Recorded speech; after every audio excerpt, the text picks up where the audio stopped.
Hello, Dr. Arce. Welcome to the International Dentist Podcast. Yeah, good to Um, see you. Great to see you again. Of course. So happy to have you here and really looking forward to hear a little bit about your story. You know all my story. You know everything. I'm sure I don't know everything. Oh, I'm going to figure it out what I don't know. Few more secrets and I'm about to reveal those secrets. fine. Super. So to get started, I'm curious to know what was your motivation coming to the United States to extend or pursue a dental career?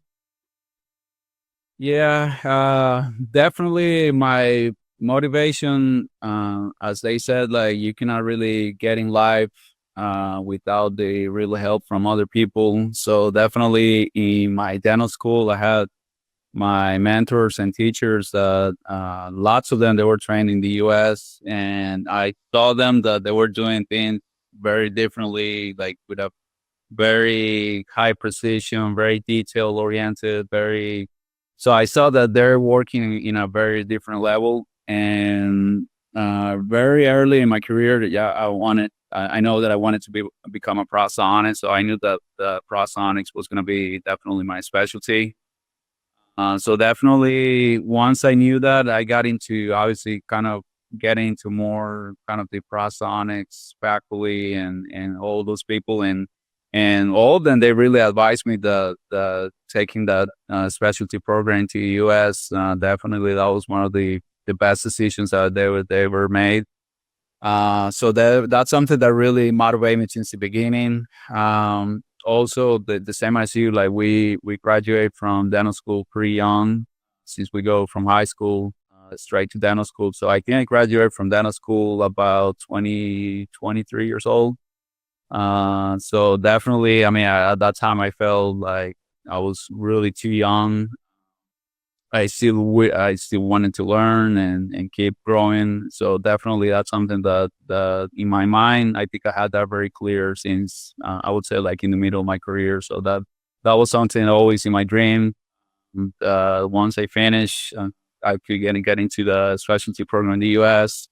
Um, that dream happened after that. So yeah, I guess if we work for that, you can make it happen too. How do you made a dream happen? Was it easy? No, definitely it was not easy at all. I would say kind of the things that if I had to do it again, probably I mean I wouldn't change anything. Like if I had to do it again, I will do the same things. Obviously there's a few things that you can probably do better, but I think that how life works, and I take that as a life experiences. So there's a few things that yeah, probably I can make a little bit better, but I mean that's like the first time that you're doing that. So definitely, I mean that's how life works. So I take that as a life experience, and definitely you can learn from that. So and the other thing is, at that point, I had a program in Costa, well, from Costa Rica, and then in there we have the specialty program at the state university, and in there it's a 4-year program. So you do a 1-year fellowship, and then you do a 3-year master's degree in the specialty program. So I did the 1-year fellowship. I applied to the program, and then I didn't get accepted. So that definitely kind of redirects, I would say, my efforts into like different directions. So definitely into the specialty program in the US. So that's why I always said like sometimes rejection is maybe when it happens, maybe yeah, it doesn't feel that good, but maybe rejection at some point like definitely could shape things in a different way. So that's when I didn't get accepted, and then I put all my efforts and direction into getting into the US specialty program, and well, after that it happened. So I guess it turned out to be a good thing to be rejected at that time. So basically, you completed that year fellowship, and your intention at that point was to stay in Costa Rica. You were planning to just do the program there. What was the reason why that you were scared about coming to the US, or you felt it was like too much time and effort? Mm. Yeah, I guess that's how. I guess everybody feels about the unknown. Yeah, like not to know what is going to happen. Like the process of first of all how to apply the requirements to apply into the programs. Yeah, like then the uncertainty. Like yeah, what happens if I don't get accepted? What I'm gonna do next year? Then if I get accepted, then like how much money is going to be to get into the program, living expenses, then 3 years living in a different country. I mean, yeah, though, those are like very, very hard decisions that you have to make. And that's when like definitely, as I said, like definitely with the help from, especially help from my family, from my mentors and faculty, that was like kind of the decision that at that point I made. That's where I was gonna put all my efforts and my energy into that. And then yeah, definitely once the uncertainty, once you get applied, they're gonna give you an interview. And then once you get a few interviews, then after that, well, the uncertainty, are they gonna accept me or not? Then I got accepted into a program, and then the other ones, like then living expenses, see how much the program is going to be. The That was like my first time in my life that I had to like live abroad in another country. In high school, I lived like about 3 or 4 months in Buffalo, New York when I was in high school, but that's a whole different story. But that was kind of the first time in my life that I basically, yeah, had to like leave my country and live in somewhere else. And then the study, obviously every student is going to be broke in terms of like they're not gonna have a lot of money to do anything. So yeah, those are hard decisions that not a, and I've seen that not a lot of people like they can kind of take all those very hard decisions and then at the end they get very scared and then they don't make it happen. So definitely, I think that's a big factor in terms of like deciding where you're gonna be and where you're gonna do with your life.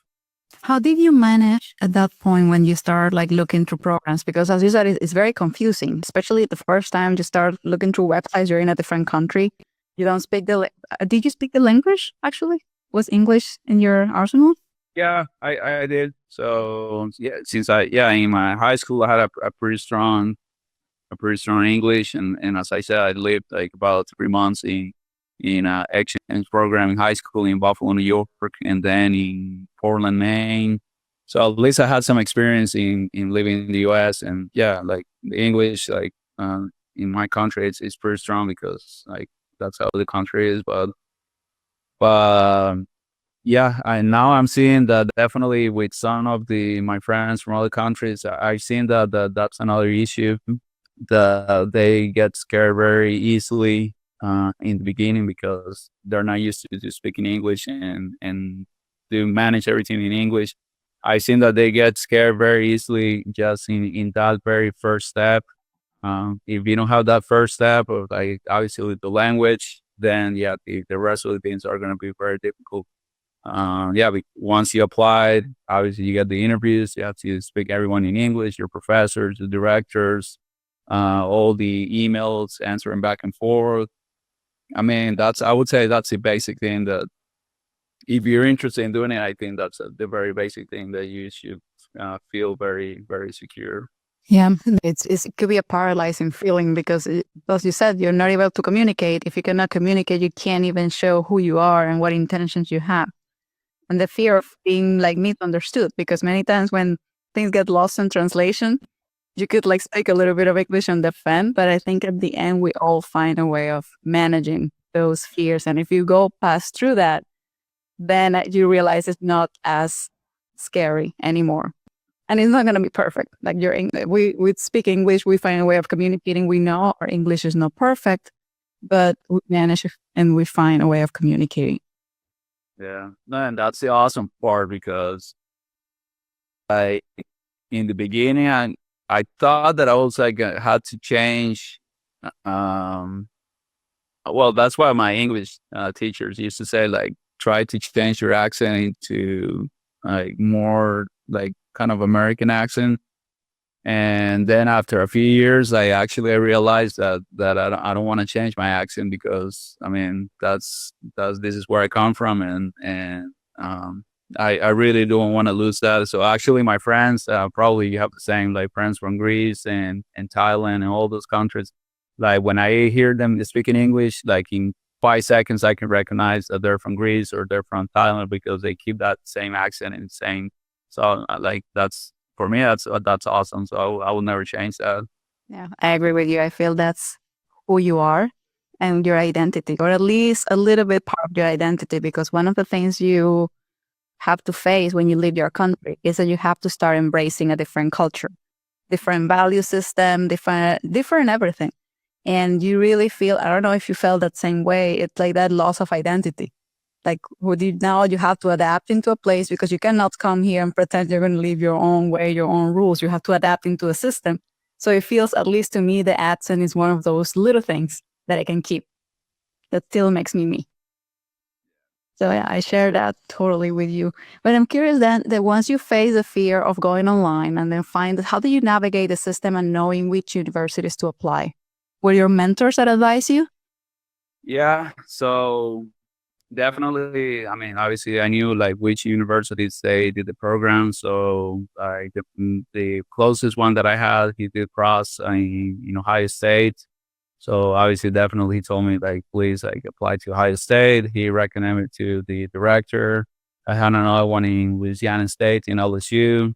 Also had a couple of friends in LSU at that time, so you know them, Jonathan and Andres Papa. So they were at LSU at that time. I had my friends here also in Alabama at the time.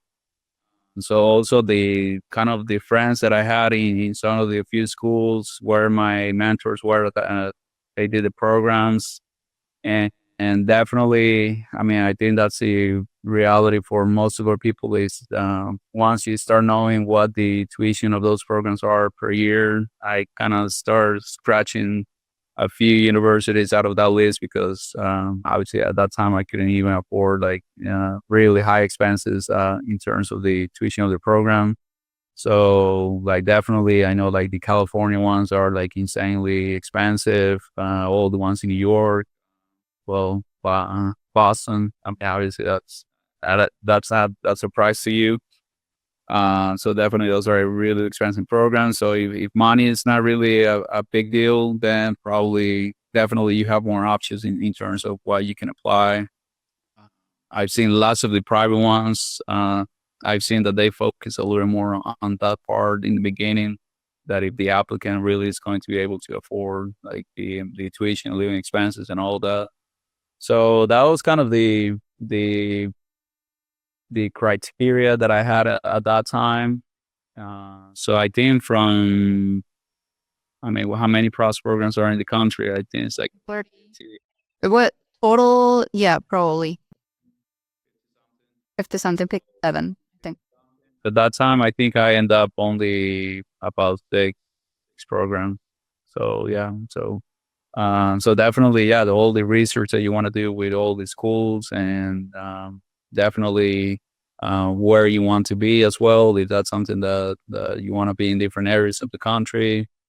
Um, some things that they're kind of hard to control in the beginning is that I've seen people that they have the same mindset. No, I'm just gonna do my program and then I'm gonna come back home. And I always tell them, okay, you just got here. This is your first year. Like, let's have this talk again. Like when you end up the program 3 years from now, because that's gonna be a whole different situation. So Was that the case for you? When you came here, you were planning to go back? How things changed? What do you think it happened over those 3 years of residency that changed how you saw practicing dentistry here and back home? yeah, so obviously like different countries they have different realities, but mine is just, it's such a small country. It's about 5 million people right now. uh Definitely it's like we have about 4 dental schools, so definitely right now the capital and everywhere it's pretty saturated. We have like great specialties, and like I know like we have a really good level of dentistry there, but like right now it's like really really heavy saturated. So at that point, I kind of felt it like eventually, yes, I could go back and but it definitely is going to take me many more years to maybe start making it into a very decent level that I want to be. In here, I would say that at that time was maybe a little bit, I would say not easier, but definitely more open in terms of like how fast you can grow, the things that you can do at the same time. Obviously, like now that we have the technologies and in digital digital dentistry, and here obviously everything exploded. So the access to all those tools, like the networking that we have here with different schools, different colleagues, like all around the country. So at that point, I felt that the opportunities that I had, like everything around, were a lot better. Like if I went like back home, and that's how I felt at that time. But yeah, like as you asked me in the beginning, yeah, my first option was gonna be do my program, finish, and then go back. Um, I'm curious. Sorry, go ahead. no, actually, like most of the people that I know that went through the programs, and I think this is the same thing that happens to everyone. So, I mean, this is very, very common. So, I think when you come with that mindset of going back, you make some decisions a little bit different because you don't really commit in the final outcome. Your final outcome at that point is to get your program, a specialty program, residency, whatever it is, versus when someone comes with the intention of staying, they might choose other kinds of programs like advanced standing program or GPRs, with general practice residency, AAGDs, and things like that that will afford the opportunity to for sure get a license. But when you come with an intention of developing professionally and a mental plan of going back, I think we're a little bit more naive or more, I don't know what word to use, but we basically make decisions based on our pure choices as much as possible. And when you made that decision, you said you basically had to narrow down from like 50 something programs to 6 or so that will fit your possibilities and your budget. Once you have that limited selection now in your selection, in your criteria, how do you make sure that you got a spot in any of those? What do you think you make a difference in your application that afford you the opportunity to become a resident in one of those competitive programs? right. So, yeah, that's a great question because at that time, I still remember my closest mentor that also hits a prosthodontist, that he told me like that's probably the hardest things that you can do. That is to try to identify what are your weaknesses. So whenever you look at an application, then like try to read yourself and see like why you're looking weak, in what parts of that application you're looking weak. So definitely, I would say my clinical part, that was, I would say, very strong, since we do like lots of patients and lots of procedures. And so I felt that my clinical portion, it was pretty strong. So definitely, as you said, the language was really not an issue for me. And so I didn't have like a much of a language barrier. So I felt that maybe since I wanted to be a prosthodontist, I would say I wanted to increase my skills in the lab, doing the lab work and wax ups, and kind of like enhancing the very detailed kind of skill, to, from a general dentist into like more into that prosthodontist level. So definitely I focus a lot of time in trying to develop like very detailed hand skills and very precision. So I did that with the prosthodontist that I work for. That was in Costa Rica before coming. Like you did you get for preparation? Okay. Right. So then at the same time, I was also like shadowing him and helping him with his patients. So I saw some of the more advanced type of treatments. So I learned how to do the hybrid denture. So that was, I mean, many years ago. So when you start seeing 5, 6 implants, I think at that time I was like kind of freaking out. What I'm gonna do with 5 to 6 implants in a mandible. So then I start seeing like very high level type of treatments. Also, I wanted to focus a little bit of. I didn't have any research at all. Like I'm basically zero research or zero research experience. So definitely then that's when I reached out a little bit to the state university. And then I was able to get at least like a adjunct faculty position at the school there. So at least I was kind of also a little bit in the teaching, and then at the same time we're kind of doing some research projects. That was the part that I thought that I was pretty weak. So then that's when, like, at the end, when I start looking my application, and as he said, like, try to identify what are your weaknesses in your application. Then when I saw that, I would say, well, I feel that I'm now at least solid in a few things. And then well, also I did some publications as well. I think also that kind of helped. Very simple magazines, or very simple journals back home. So it was nothing like very special, but at least kind of to try to make that resume and that application a lot stronger. So yeah, that will be my advice, to try to identify what's the weakness in wherever you have. For some people, I seen clinical work, depending on the countries they come, depending on the schools, they don't have very, very strong clinical work, very few procedures. So if that's the case, maybe try to work for a few years and try to gain more experience. Also, some people, maybe the language is a barrier. So if they have the language barrier, then obviously try to.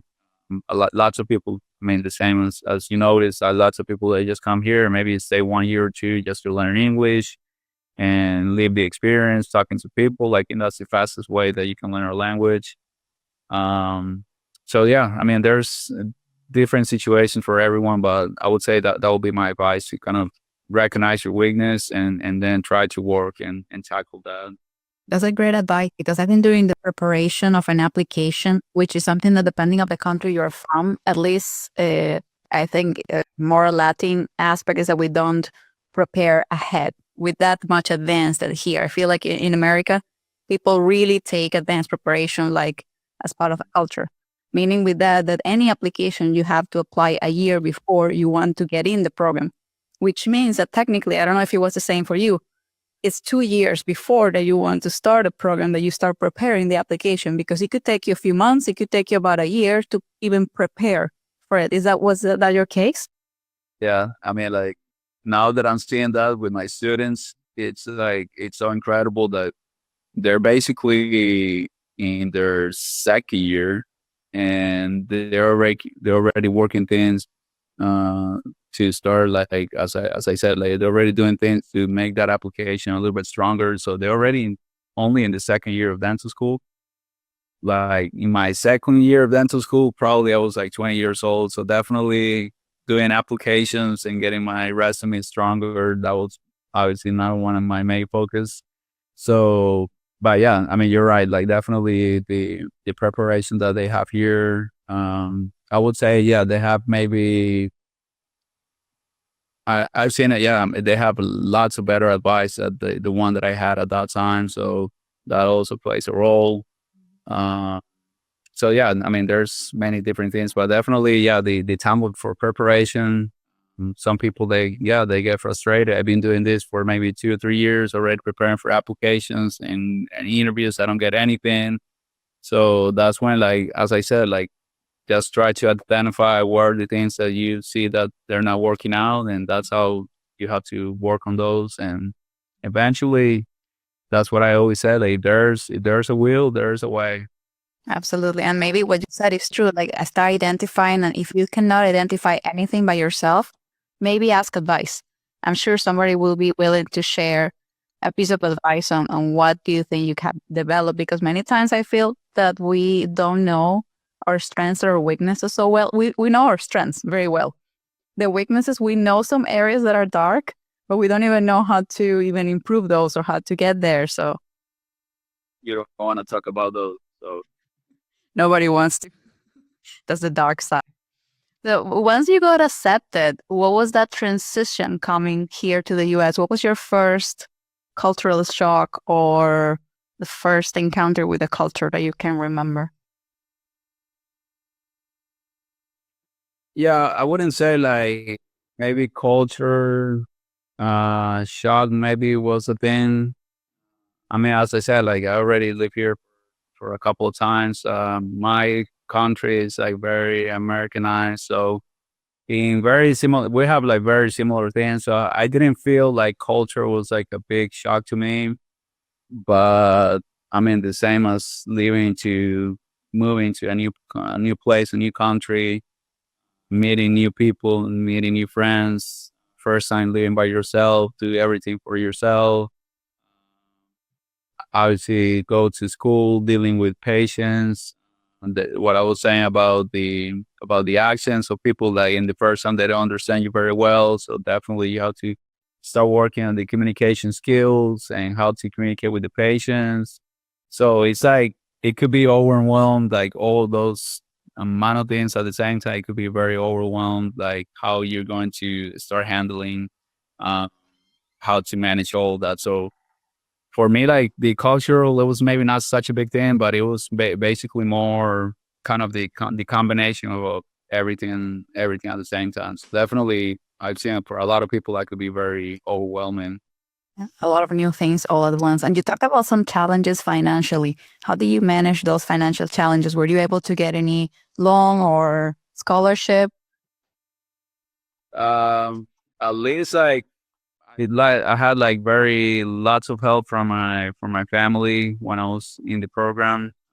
I think one of the main advantages is that the my dental school was like pretty much, I would say, maybe not for free, but very, very compared to the schools here in the US. I would say the amount is almost like non-significant. So I would say like definitely my dental school period that changed, that I didn't have like the loans that they have here when they finish dental school. So then when I got into the specialty program, then that was kind of the something that it was very manageable. So definitely, yeah, with the help from my family and support from them, that was I was able to like go through. Um, but yeah, I mean, as any student, you have very limited options and limitations with all that. So at the end, yeah, there's a few years that maybe not be in your best shape situation financially, but yeah, there's some light at the end. It's gonna get a lot better. So Yeah. definitely, it was worth it. So yeah, if I had to do it again, I will do it with no problems at all. I always say that. Of course, because I went to a school, I also had support from my parents, which for me made a whole difference. Same thing in Venezuela. My dental school was not free, but very inexpensive compared with here. I also went to public school. So those, I think, were certain things that made my family able to afford this next step. But of course, it's a lot of money and it's in a different currency. If from a country that you're not producing that currency. So of course, the budget is limited. Therefore, you cannot have an American life of luxury and enjoyment. So you're really restricted. But I think once you pass through that, the benefits are so much that it's worth it. And I always said that I will do it again if it was free. Residency, I'll do it again. I learned so much, I changed so much, but I don't want to for it again. And some for free. Paper at second time, yes. A little bit. That's madness. Paying for it, suffering twice is already kind of crazy. Then paying twice is madness. Don't do it. Yeah. So I'm kind of curious because I think we all went through different paths in the same environment, same country. You were in a different state. So can you tell us a little bit about the state where you did your residency and where you live right now? Yeah, so the programs that I got accepted, it was at about 2 or 3.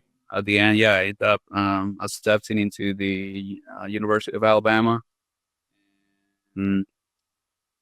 At that time, yeah, the decisions that I made, it was that I saw that they had a very strong program clinically. So I felt that that's one of the things that I really want to like become an expert and very be good about it, to be a very good clinician in most all the procedures. So I saw that they were pretty strong in that sense.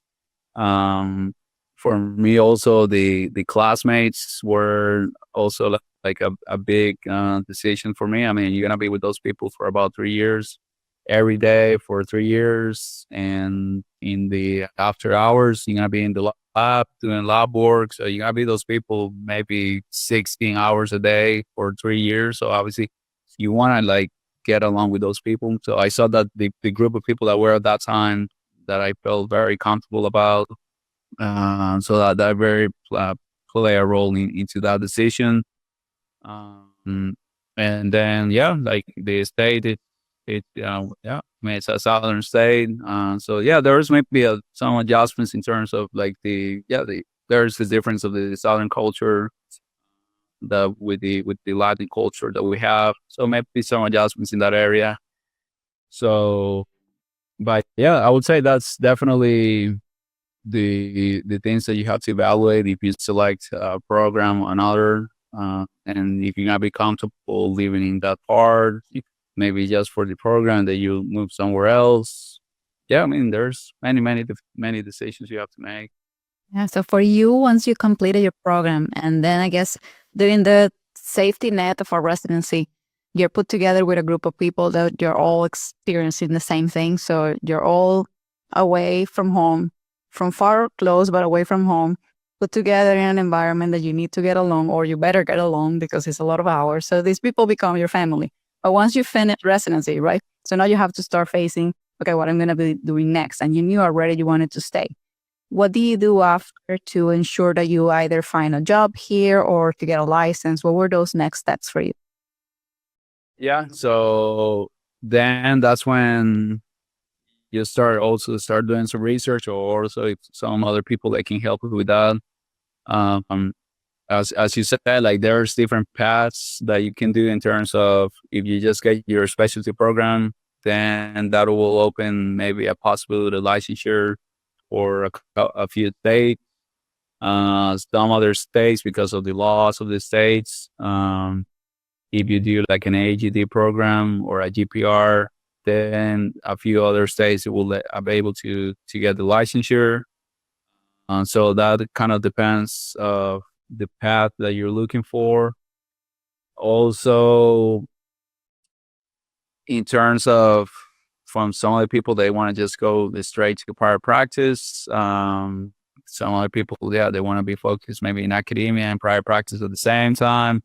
So also that kind of plays a role. And I would say maybe the second major thing is going to be once you finish, how it's going to be your visa status or your status for in the country. So I mean, that's not anything new. That obviously some universities, because being to academia, maybe it's a little bit easier to get all those visas, and kind of the status of your country maybe a little bit easier. That there are some other ways that if you go to a private practice and if they sponsor like a green card and all that. I mean, there's also ways, but definitely the status of how you're gonna be like with a work visa, with a green card. I mean, probably it's the same as you. Once we finish with the student visa, then we get into the OPT. That was like 1 year. Then the 1 year, like you apply to the H1 visa, and then you Let's get. explain a little bit more because I don't know if people know what OPT is because I had no idea, right? So here I am finishing or mid third year, and somebody tells me you have to apply for OPT, and I'm like, what is that? This country? What? That's like now it's the coronavirus, but before that one, it was the H1N1. So this is the H1 B1. So I would say my work visa is like a virus. So basically, I'm a virus here in the country. Yeah, the OPT is the optional, if I remember well, optional practical training. So it was once you finish your student visa, because with a student visa, you cannot work. It was like very, very little with student visa. You cannot work more than like, it was maybe like 24 hours a week. 17 hours a week, something like very little. Oh, so basically, yeah, if you have a student visa, basically, I mean, you cannot work. But once you get that student visa finished, then you can apply to that one. That is gonna they're gonna let you to at least get the amount of work hours that you need. But that's about a year for like an extension of after you finish your work visa, your student visa.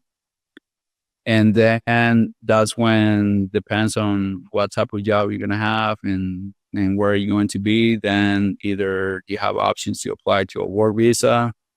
You're gonna have like lots of requirements to do that. So if you qualify for those requirements, so definitely if you're rehab and specialty program, that's also a very strong requirement. They ask for like master's degrees and I mean many different requirements. So if you're able to get that, then that's gonna at least be a pretty solid for about, I would say 2 3 years, 3 or 4 years.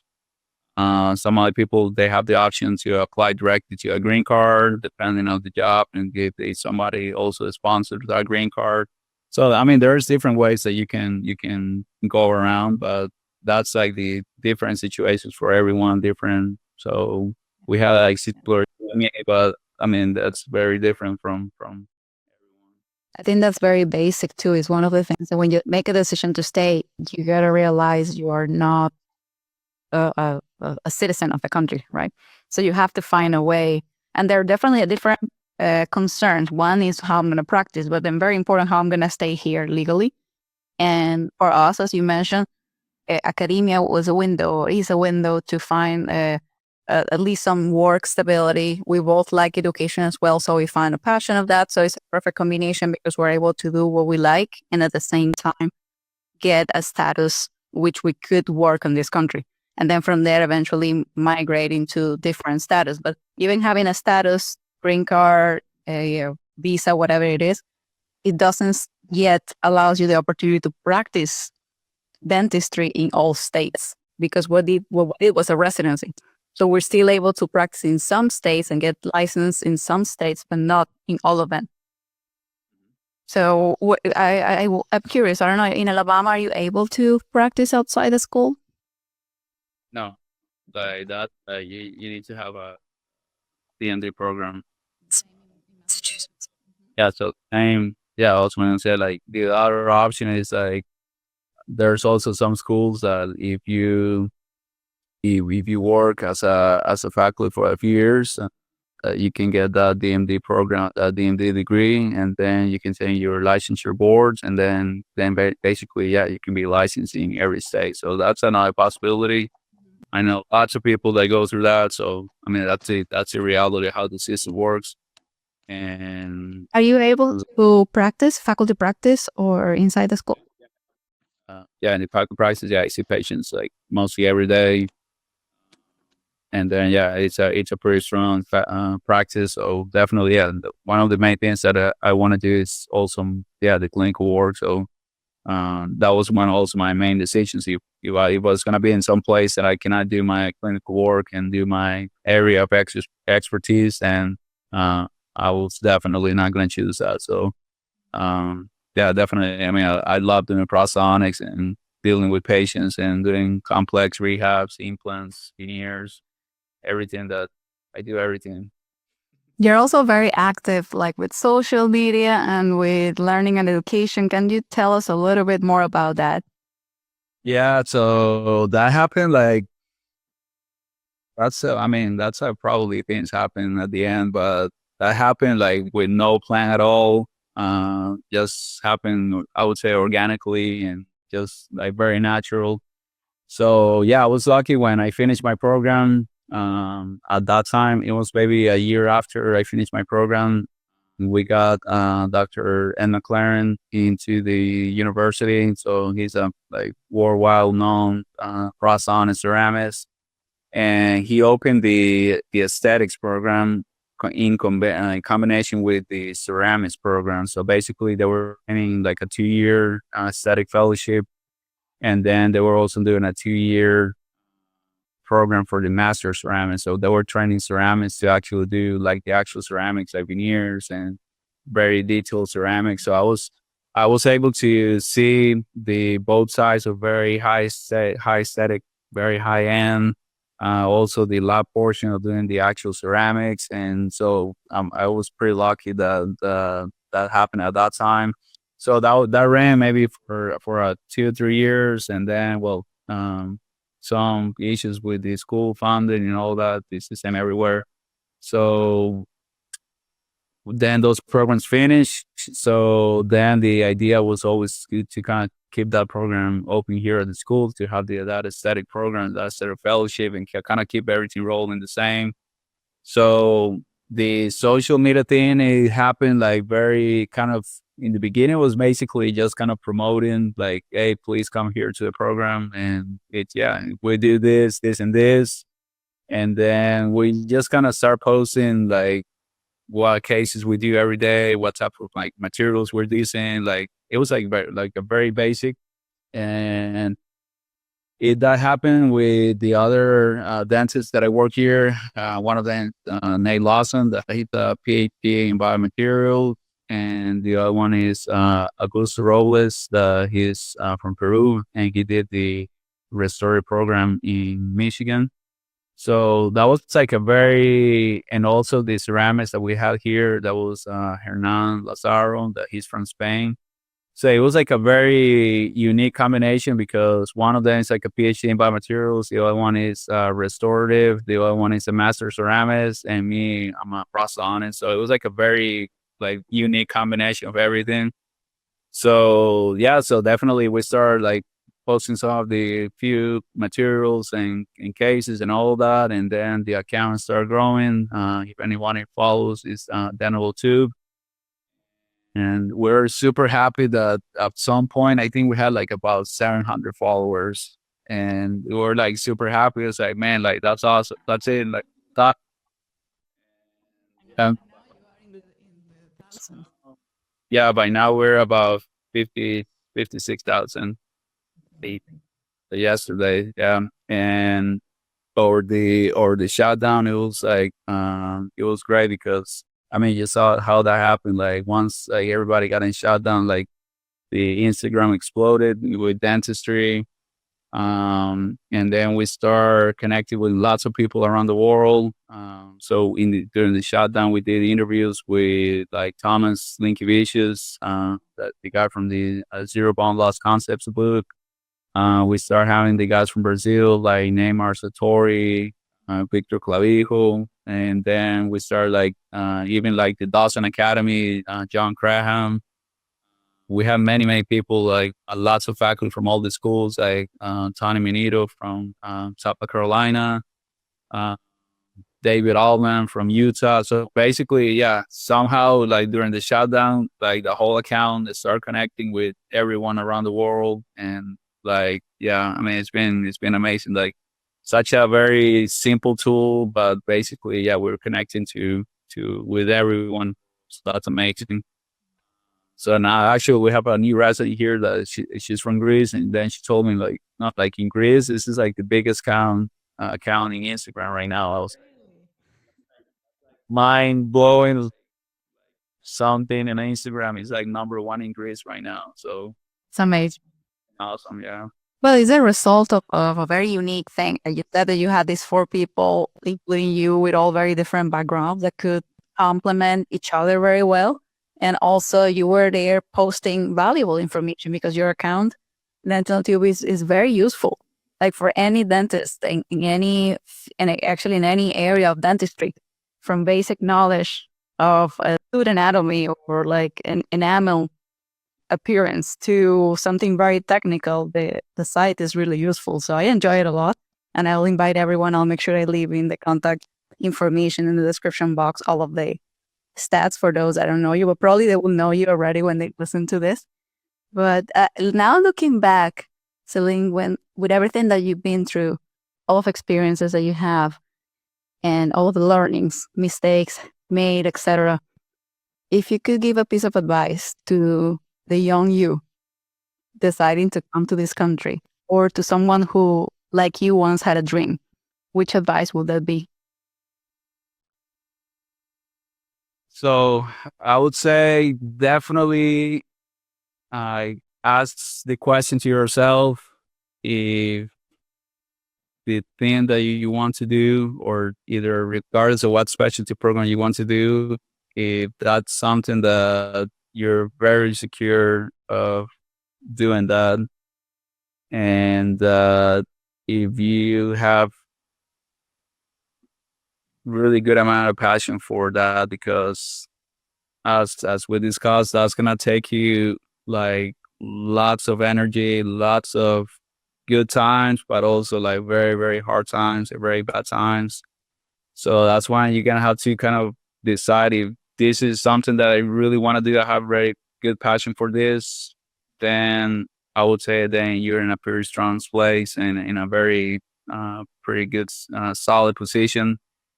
But if that's something that you don't feel that is gonna be maybe you don't feel in the inside that this is maybe not for me. I don't feel it like really fits with me, with my personality, with my overall goals in life. Then maybe looking at different things might be a little bit better because that's gonna take so much time from you, time away from your families, hard times. Yeah, when you start missing your family, your friends, and then financial situation and hard times at the school with patients. And so it's many, many different things you're gonna have to deal with that. And that's why you have to be very secure, very, very solid in your decision. And if you feel that that's going to something that is gonna feel you, then go for it and do it. Excellent. That's a beautiful advice. And I shared it too. I feel that everything goes from passion. When you have passion, there is no obstacles, or the obstacles just feel part of the process. But having that certainty of this is what you want will definitely get you there.